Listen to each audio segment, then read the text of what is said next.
It is one thing to read about someone. It is another thing to read about the work of that someone. It is another thing still to read the work of that someone. Finally, still, is it another thing to read someone. We can all come to be experts. We can all read vigorously, focus on studying a particular person and that particular person's writings. We can all come to be able to recite information on that person from memory, engage in hours of discussion and argument concerning that person. We can all do this, given the luxury and privilege of time and opportunity. Who among us, however, will come to understand that person, and what will it take to do so?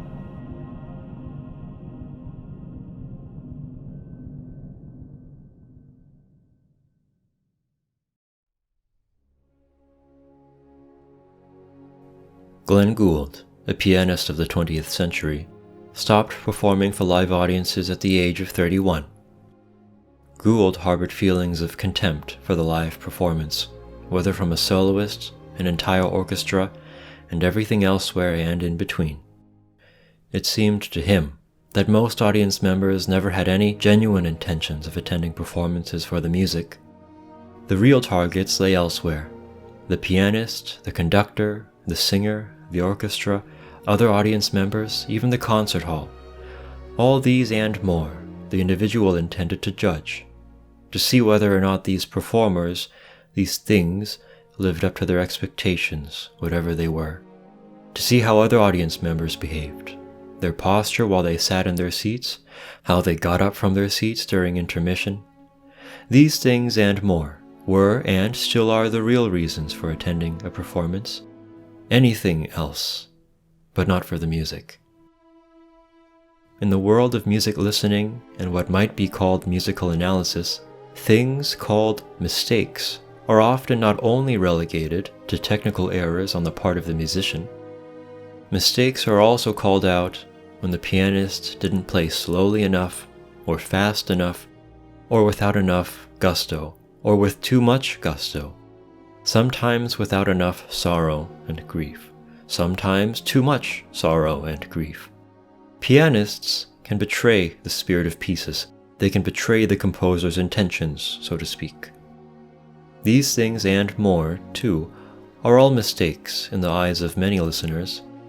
They all sound rather subjective and difficult to substantiate, and they are, but that doesn't stop a listener who is self-elevated to the role of musical critic from making such claims, whether consciously and deliberately or not. And, again, they're not making these claims for the sake of the music. This is all to perpetuate some other narrative, and to satisfy their need for a distraction from the suffering of being. The individual who attends live performances can try their best to claim that they are in fact there for the music, and so we would have to believe that this individual believes that they can remove themselves from their own self, from their own situation. These things, and many more, are the reasons why Glenn Gould stopped and turned to the world of recording studios. The music that he loved so much, he loved it for himself, and not for anyone else. He had spent a great deal of time and effort to try to bring others to shake off societal preconceptions of who music was for or why we should perform it. He wanted people to love music for themselves, in genuine ways, rather than pretend to love music for themselves. He realized, however, that all he was doing with his live performances was self-sabotage and a waste of time towards his own projects. There are at least two possible critiques one might levy towards all of this. One of these critiques is this: if Gould loved music for himself, why didn't he consign himself to his own personal studio and perform for himself and record for himself? Why didn't he stay in his own world? I suspect that he was an imperfect person, just like the rest of us. At the very least, he didn't want to roll over and die. He wanted to survive in this modern society, and to do so he had to make a living. and so he chose to do so in a way which was, at least partially, enjoyable for him. This critique can be, at some point or another, extended to every one of us. Why do we choose to live on in the face of absurdity? We all read Camus' myth of Sisyphus and choose to believe that our shoulders and cheeks smashed up against that boulder and that light soreness with every step as we walk down that mountain are where the real meat of life lies. But we really don't know that for certain, do we?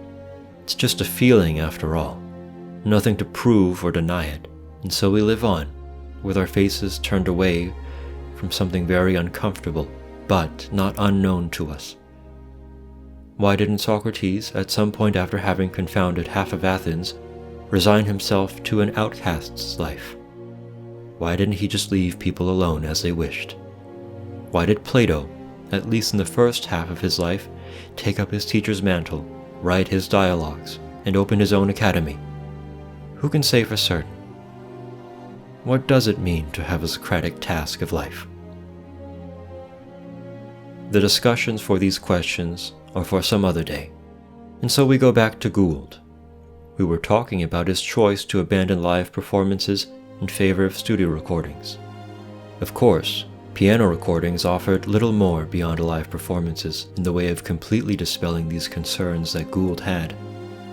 The listener still had all capability to do what they had done before in the concert hall, but at the very least, Glenn Gould would no longer have to endure the dehumanizing experience of being a live spectacle for others.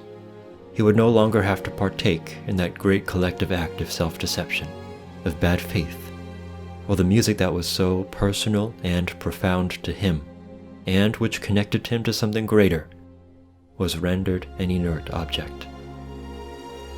Gould's favorite was Bach. From the way Gould talked about Bach, and from the way he talked about playing Bach, I suspect that Gould did understand Bach, and that is a very warm thing for me to think about. I say all of this, but there is one more thing. At the crux of all of Glenn Gould's positions, I believe, was a concept, maybe I should say a phenomenon, that plenty of thinkers had already described in vivid detail prior to Gould's lifetime, and that at least two 20th century French writers would put down in writing as bad faith. Whatever the case, these literary connections, is extent or not, are ultimately unimportant. Glenn Gould was speaking on bad faith, a concept he understood to his core, whether he had spoken or read those exact words or not. His understanding was his own. It transcended mere knowledge. He sought to dig into and expose this authentic inauthenticity for himself and others. People rallied, and still do rally against his words, not because they're musically controversial, but precisely because Gould was targeting bad faith at the root. Through musical analysis and critique, he was touching a most sensitive nerve that exists in all of us. Perhaps he knew that his was a difficult and endless enterprise. Perhaps he knew that, but could not help himself from undertaking his struggle out of pure conviction. So, to mention what I said at the start, reading about someone, reading about the work of someone, reading the work of someone, reading someone, probably very much on the nose by now.